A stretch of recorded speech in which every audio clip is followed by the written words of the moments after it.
Bienvenue à tous, j'espère que vous allez bien, moi ça va super. Bienvenue pour cette nouvelle vidéo. Aujourd'hui je vais vous raconter une histoire, et pas n'importe laquelle, je vais vous raconter l'histoire de la course au sérum de 1925. Peut-être que vous la connaissez déjà, peut-être pas. En tout cas, c'est ce que je vais vous raconter aujourd'hui.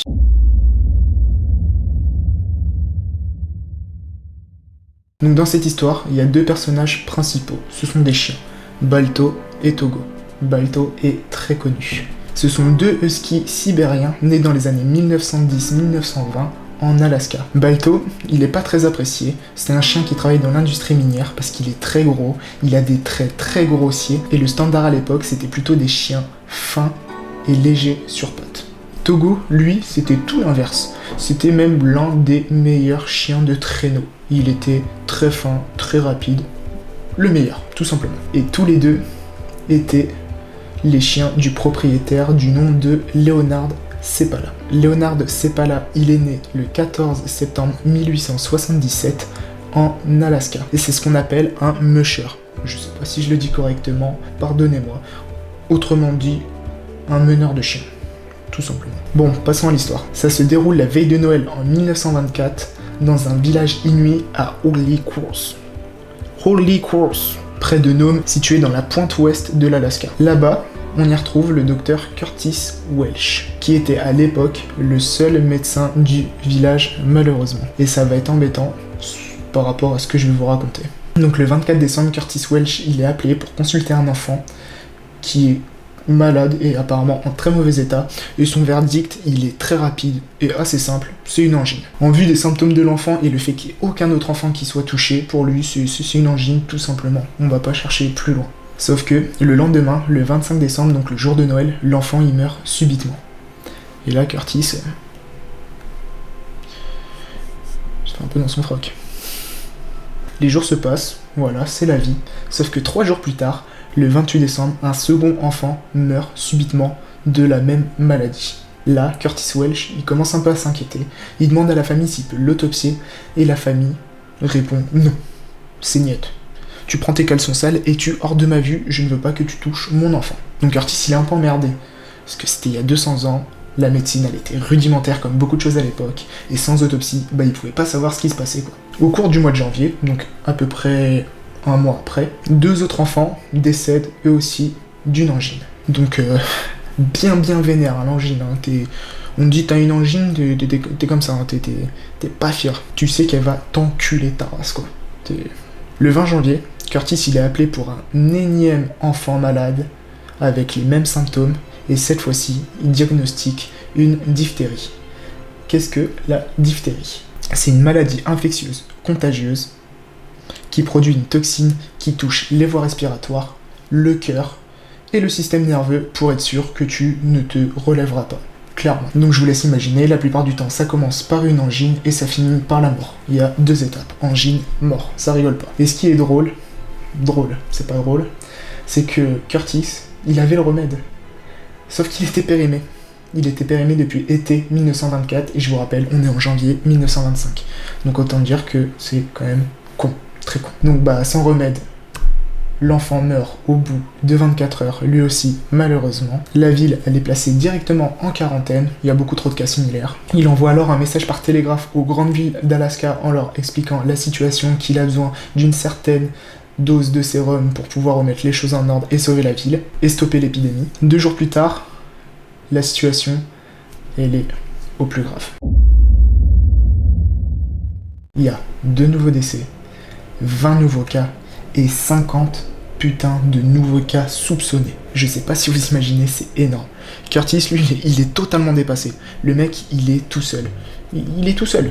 Qu'est-ce que tu veux qu'il fasse ? Il est tout seul, il a pas de remède. C'était il y a 200 ans. Le mec, à la base, il prescrit un Doliprane, de l'isopaïne. C'est terminé. Là, il en a ras le cul, il sait pas quoi faire. Et au même moment, au sud de l'Alaska, il y a une réunion de la santé qui ont reçu le message de Curtis. Ils se concertent et il y a 2 solutions qui s'offrent à eux. Soit ils envoient le sérum par avion, soit par train-traîneau. Je vous expliquerai par la suite ce que c'est le train-traîneau, mais tout est dans le mot train-traîneau. La première solution, elle est très vite répondue. En avion, c'est beaucoup trop risqué. La cargaison a risque d'être perdue parce que les températures sont extrêmement basses. Donc il reste que la deuxième solution, le train-traîneau. Dans l'idée, Le train fait un certain nombre de kilomètres, 400 si je dis pas de conneries, mais c'est possible que je dise une connerie, arrive à la dernière gare, et le reste du trajet se fait par traîneau. Et il y a plus de 1000 km, 1080 km exactement, c'est énorme, c'est énorme. Leonard Seppala, le meneur de chiens dont je vous ai parlé au début, il est contacté en premier, parce que je vous l'ai pas dit, mais c'est l'un des meilleurs mushers de l'histoire à l'époque. Suite à ça, il prépare son équipage, il prépare plus d'une vingtaine de chiens, avec en tête Togo pour affronter plus de 1000 km de trajet, je le rappelle. Le 26 janvier, quelques jours plus tard, donc, Leonard quitte Nome et commence le périple jusqu'à Nulato et pas Naruto. Blague de merde. Et il y a plus de 557 km à faire. Déjà en voiture c'est chiant, alors imaginez à dos de chien. Là-bas, il récupère le sérum pour le ramener au point de départ, donc à Nome. Je sais pas si vous arrivez à suivre, normalement c'est assez simple. Le voyage commence, le gouverneur d'Alaska décide de contacter les meilleurs mushers et les meilleurs chiens de traîneau. Ils travailleront jour et nuit pendant tout le trajet, sans être payés, parce que c'est une mission de miséricorde. Il faut sauver tout le monde, c'est trop grave, il faut sauver tout le monde. Tout le monde répond à l'appel. Il y a plus de 20 rushers et plus de 150 chiens qui sont prévus pour se relayer dans différents villages. Imaginez un point A à un point B, le train, le village, plein de petits points, plein de mushers à différents points, il se passe le sérum et voilà. Et parmi ces rushers, il y a le collègue de Leonard Seppala, Gunnar Kaasen. Et Gunnar Kaasen, dans son équipage, il a mis en tête Balto. Et Leonard, il est déjà parti, et il y a un petit hic. C'est que Leonard, il va s'arrêter à aucun village. Il veut pas perdre de temps. Il veut récupérer le sérum au plus vite, sauver tout le monde. Donc il fonce avec, je rappelle, Togo en tête. Et dans cette dangerosité, il va réaliser un exploit. C'est qu'il va faire, avec son équipage, plus de 424 km. C'est énorme. C'est énorme et ça forge le respect. Donc le trajet se fait. Au bout d'un moment, il est épuisé. Ses chiens sont épuisés. Il commence à passer le relais. Le sérum passe de musher en musher.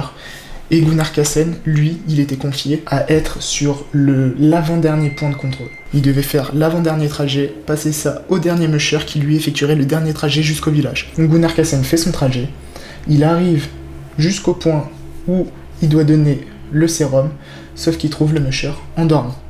Et il prend la décision de ne pas le réveiller. Il n'a pas envie de perdre de temps à le réveiller, à lui expliquer la situation, où ils en sont, patati patata, il décide de partir. Il regarde son équipage, il dit: ils vont bien mes chiens, on y va. Et ils vont faire plus de 80 km pour arriver au village. Le 2 février, donc quelques jours plus tard, Gunnar Kaasen arrive au village avec toujours en tête Balto, et la presse s'empare immédiatement de l'histoire. Mais ils veulent savoir qu'une chose, c'est qui a été le chien, le leader, qui a été le leader. Et c'est Balto qui sera mis en tête de l'affiche dans la course au sérum de 1925. Fin de l'histoire. Mais je vais apporter encore quelques précisions. Il y a quelques rumeurs qui circulent, comme quoi Balto, il a jamais été un leader. Comme je vous l'ai dit plus tôt, c'était un chien épais, il avait des traits grossiers, il travaillait dans l'industrie minière, il a jamais été un leader. Des rumeurs disent qu'apparemment, un chien était en tête, il se serait blessé à la patte ou aurait complètement perdu le chemin dans lequel il devait aller. Il aurait alors pris peur, aurait bousculé Balto qui lui aurait pris la tête et serait allé jusqu'au village.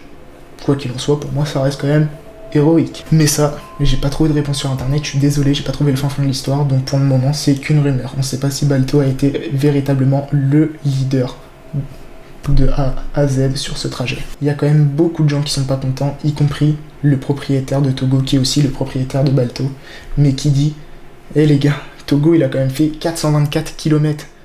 Je sais pas si vous vous rendez compte, ça a été le principal fournisseur de cette course au sérum. Il a fait à lui tout seul, vous m'aurez compris, la moitié du trajet. Donc pour beaucoup, Balto aurait volé la vedette à Togo, tout simplement. Quelques temps se sont écoulés. C'est pas très joyeux ce que je vais vous raconter, mais Balto, il a pas eu une suite très joyeuse. Il a très vite été accaparé par les médias. Tous les cirques ont voulu se l'accaparer, donc il est passé de cirque en cirque parce que ça faisait du chiffre. C'est malheureux à dire, mais c'est comme ça faisait du chiffre. Quelques années plus tard, une pétition a été lancée pour offrir une fin de vie paisible à Balto dans un zoo. Balto, perdit la vie 6 ans plus tard. Son corps est empaillé et encore aujourd'hui au musée d'histoire naturelle de Cleveland. Et il a aussi une statue à son effigie en plein Central Park à New York. Togo, lui, a une fin de vie plus heureuse. Il est retourné directement au sein de l'élevage avec Leonard Seppala. Il donnera plusieurs portées de chiots et il mourra le 5 décembre 1929. Toujours dans une certaine sorte d'anonymat malgré son exploit héroïque. Et c'est en 2011 que le Times l'a récompensé en nommant Togo le chien le plus héroïque du XXe siècle. Des années plus tard, malgré son anonymat, son histoire a pu être entendue.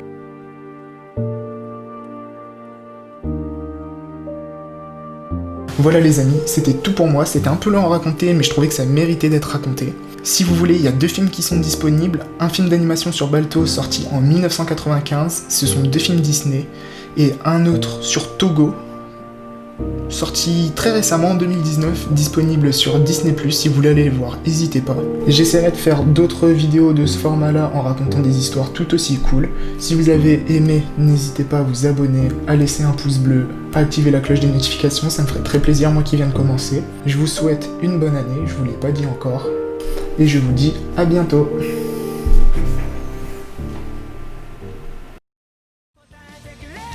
Give me a hand.